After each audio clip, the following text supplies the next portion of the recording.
Assalamualaikum warahmatullahi wabarakatuh. Salam sejahtera bagi kita semua. Shalom.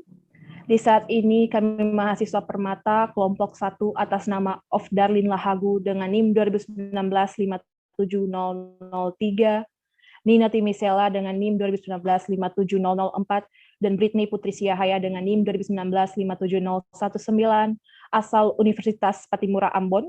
Kami akan mempresentasikan hasil kerja kami mengenai modifikasi pati secara asetilasi terhadap gugus fungsi asetil dan kristanilitas pati ubi banggai asetat. Untuk itu kepada pemateri pertama saya persilahkan.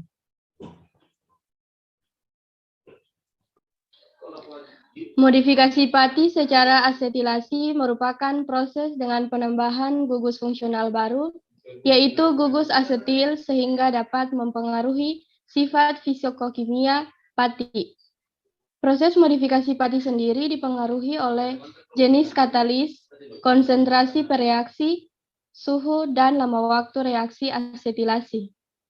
Sintesis pati ubi banggai melalui proses asetilasi untuk menentukan waktu reaksi terbaik dan karakteristik pati ubi banggai asetat yang meliputi identifikasi gugus fungsi asetil yang menggunakan spektrometer, Fourier transform infrared, dan derajat kristanilitas yang menggunakan X-ray diffraction. Modifikasi ini dilakukan dengan tujuan untuk mendapatkan pati termodifikasi dengan karakteristik yaitu memiliki kecepatan retrogradasi lebih lambat, stabil pada suhu rendah, panas dan kondisi asam, serta memiliki kejernihan pasta lebih baik dan mudah dimasak dan resisten stres yang tinggi. Next slide. Untuk bahannya, pada ubi banggai yang digunakan dalam penelitian ini berasal dari Kabupaten Banggai Kepulauan. Bahan kimia untuk proses asetilasi adalah asetat anhidrida, natrium hidroksida dengan konsentrasi 3%, asam klorida dengan konsentrasi 0,05 normalitas, etanol dengan konsentrasi 96%, kalium hidroksida, indikator penoptalin, dan aquades. Selanjutnya akan dijelaskan oleh Saudari Britney Siahaya, disilahkan.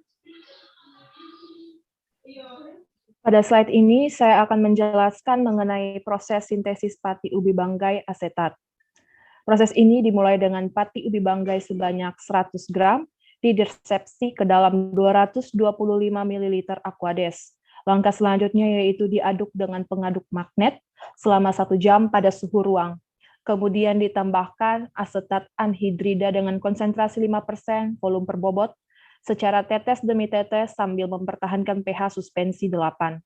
Kemudian akan ditambahkan natrium hidroksida dengan konsentrasi 3% yang dilakukan pada suhu kamar. Langkah selanjutnya yaitu ditambahkan asam klorida dengan konsentrasi 0,05 normalitas sampai pH 4,5 untuk menghentikan reaksi. Langkah selanjutnya yaitu akan dilakukan pengendapan dan pencucian dengan aquades sebanyak 3 kali dan etanol sebanyak 1 kali. Dan langkah terakhir yaitu pengeringan dengan oven pada suhu 50 derajat Celcius selama 20 jam. Next slide. Ya, pada slide ini akan dijelaskan mengenai analisis identifikasi gugus fungsi asetil. Identifikasi gugus fungsi bertujuan untuk mengetahui keberhasilan dari proses asetilasi dari asetat anhidrida dengan mengidentifikasi gugus fungsi dan serapan khas yang terkandung dalam pati ubi banggai asetat. Spektrum FTIR, pati ubi banggai alami dan pati ubi banggai asetat diukur menggunakan metode KBR seperti yang digunakan oleh Fus Pamalar et al. 2006. Pola fiksasi asetat dalam pati ubi banggai ditentukan menggunakan spektrometer FTIR pada frekuensi 400 sampai 4000 cm²-1. Pengikatan gugus asetat diperkirakan terjadi pada gugus OH pada atom C2, C3, atau C6 molekul pati. Apabila gugus tersebut berinteraksi dengan gugus ester, maka akan menyebabkan perubahan pita serapan dari spektra FTIR yang dihasilkan. Next slide.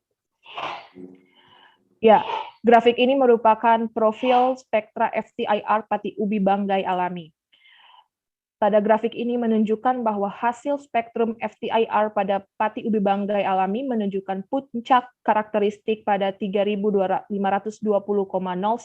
cm pangkat minus 1 adalah kelompok hidroksil dengan gugus OH. Untuk pemateri ketiga, Saudara Ofdalin Lahagu, saya persilahkan. Pada slide ini akan dijelaskan tentang profil spektra FTIR pati ubi banggai alami dan waktu reaksi pati ubi banggai asetat. Berdasarkan hasil spektrum FTIR pada pati ubi banggai asetat pada berbagai waktu reaksi, 30-50 menit menunjukkan puncak karakteristik pada 3.448,72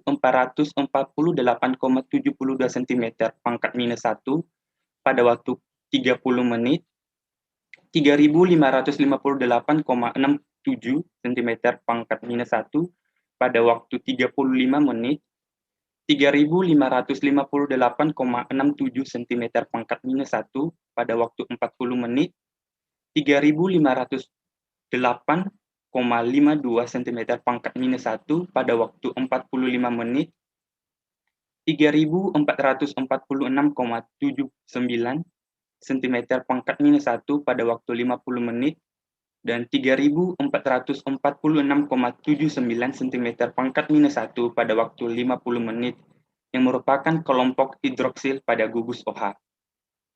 Hal ini sejalan pada penelitian yang telah dilakukan oleh Nurhaini pada tahun 2018, menyatakan bahwa spektrum gugus OH terletak pada gelombang 3.377,36 cm pangkat minus 1. Penelitian Muljana pada tahun 2012 menyatakan gugus OH terletak pada bilangan gelombang 3.416,5 cm pangkat minus 1, dan penelitian Rahim pada tahun 2012 menyatakan spektrum gugus OH terletak pada bilangan gelombang 3.426, cm pangkat minus 1. Berdasarkan hasil grafik tersebut, hal ini menunjukkan bahwa spektrum FTIR meningkat pada waktu reaksi 30-40 menit dan turun pada waktu 40-55 menit. Hal ini diduga pergeseran yang paling signifikan untuk mengindikasikan masuknya gugus karbonil ke dalam pati yang paling banyak, sehingga reaksi asetilasi asetat anhidrida telah tersintesis ke dalam pati ubi banggai. Pada slide ini akan dijelaskan tentang hasil analisis kristalinitas. Analisis kristalinitas menggunakan analisis XRD yang dimana bertujuan untuk mengetahui tentang parameter kisi, perkiraan ukuran kristal, dan perbandingan daerah kristalin dengan daerah amorf atau derajat kristalinitas dalam sampel. Berdasarkan gambar di samping menunjukkan bahwa waktu reaksi 50 menit menunjukkan derajat kristalinitas pati ubi banggai asetat tertinggi dari waktu reaksi lainnya, dan pati ubi banggai alami mempunyai kristalin tipe B. Pati ubi banggai asetat mempunyai ikatan indera dan antar molekul yang lemah, sehingga mudah mengalami kerusakan kristalin pada proses asetilasi.